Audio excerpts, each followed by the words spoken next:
কীভাবে বার করব। ও হয়তো কোনোদিন করেনি, বাট দেখেছে হয়তো কাউকে যে কী করে করে, সেই জন্য আমাকে বলেছে। আমি সেভাবেই করেছি, আর তাল ফুলুরিটা নিজে করেছি।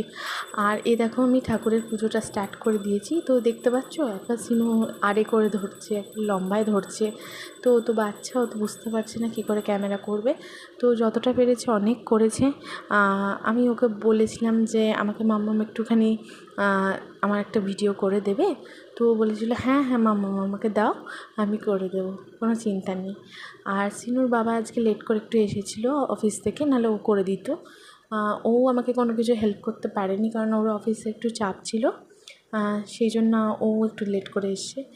ও যতক্ষণে এসেছে আমার ঠাকুরকে প্রসাদ দেওয়া, ঠাকুরের পুজো করা সব কিছুই শেষ হয়ে গেছিলো।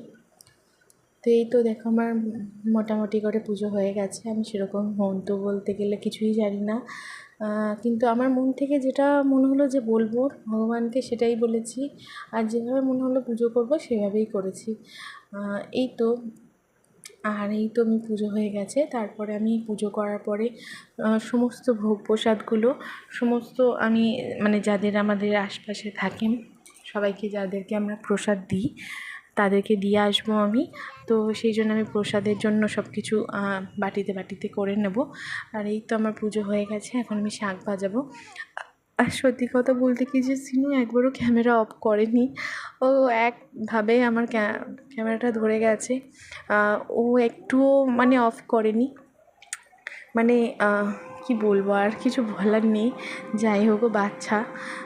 তো এই তো আমি পুজো করে নিলাম। আর সত্যি কথা বলতে কি যে কৃষ্ণর পুজো করা বা ভগবানের পুজো করাটার একটা আলাদা আনন্দ আছে। আবারও বলছি, আমি জানি না কেন আমার এত আনন্দ হয়েছে, ভেতর থেকে একটা শান্তি হয়েছে, আমি বলে বোঝাতে পারবো না।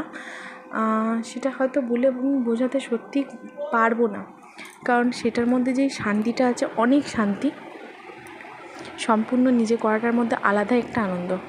তো এই তো আমার পুজো হয়ে যাওয়া গেছে, আমি এবারে প্রসাদগুলো দিয়ে দেবো। তো চলো দেখতে থাকো।